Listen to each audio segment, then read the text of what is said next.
An adult joining us now for reaction from Washington, Democratic strategist Scott Bolden, and from Irvine, California, Eric Beach, a Republican strategist. So, Eric, I go to you first. The Times is really concerned about tone from the guy who runs Homeland Security. What do they want? Do they want Winnie the Pooh? Well, I don't know what they want, but the #1 job of the President of the United States is to protect American citizens. And really, the New York Times and the left's biggest problem with President Trump is his rhetoric and actions regarding American exceptionalism and America First policies. They don't like American exceptionalism. You know, they want it to be, we're the world's policemen. They want it to be that, you know, we allow all illegal immigrants to come in from all over the world. And the reality is that model doesn't work. It hasn't worked in Europe lately, and I think that's what you're going to see here in these elections. The border security in Europe is very poor, and it's really demonstrating a lack of leadership in some of these European nations. Hey, Scott, I mean, what is it about strong language that Democrats have such a problem with in this kind of job? I mean, you want a straight shooting, humorless butt kisser. I mean, butt kicker. You don't want a butt kisser, you want a butt kicker. Right. Well, listen, let me just say this.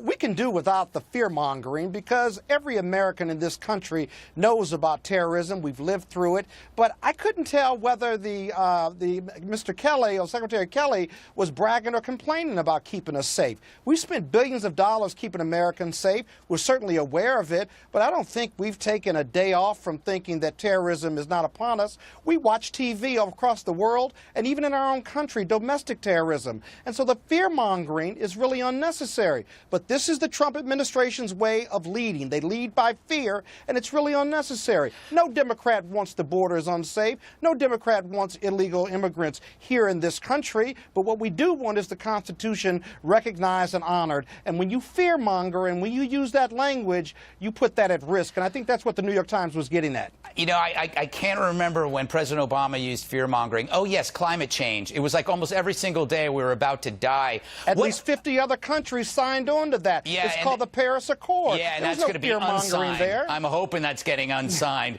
I pray. Eric, how should he approach this job? If his I mean, should he soften his rhetoric, maybe sing show tunes and bake brownies and to bring in every Monday?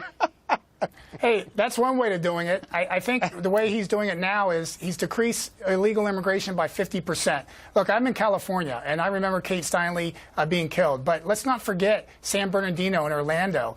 You know, we live in a nation that is under attack by a lot of the outside extreme radical Islamic terrorists. And so, you know, his rhetoric during the campaign, which he has now followed through as president, is very important. And it needs to send a message to the rest of the world that we are not going to be taken advantage of, that we are going to have a vetting system like many other countries do, and we're going to protect Americans first. And that's his job to do as president of the United States. Yeah, but we do that already, don't we, Greg? We do that already. In fact, the attacks that my colleague just mentioned, none of those attacks came from illegal immigrants, if you will, or Muslims from countries that we're trying to ban right now. And a very small percentage, a fraction of the crimes committed, and one is too much, but a fraction come from those individuals who are here illegally. What about San Bernardino? Policy. What about San Bernardino? Didn't come from a Muslim country. Those individuals were radicalized while they were here. They were either had green cards or U.S. citizens. It's an illogical approach to it. It's unnecessary, and it's fear-mongering. Scott, what's the downside on protecting our borders? I mean, nothing wrong with that. What's the downside of having policies that put Americans first, whether it's economic policies,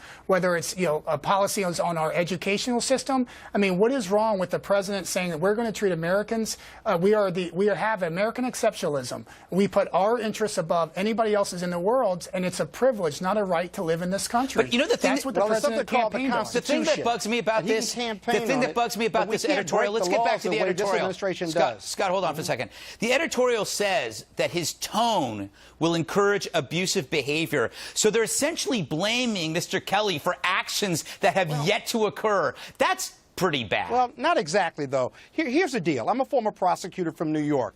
Tone and words matter. If the words and tone from the leadership says, at all costs, protect this border, I can tell you right now, whether it's the FBI or ICE or the police, they take those orders seriously, and very oftentimes you can't control over-aggressive or overzealous police officers who are enforcing the law.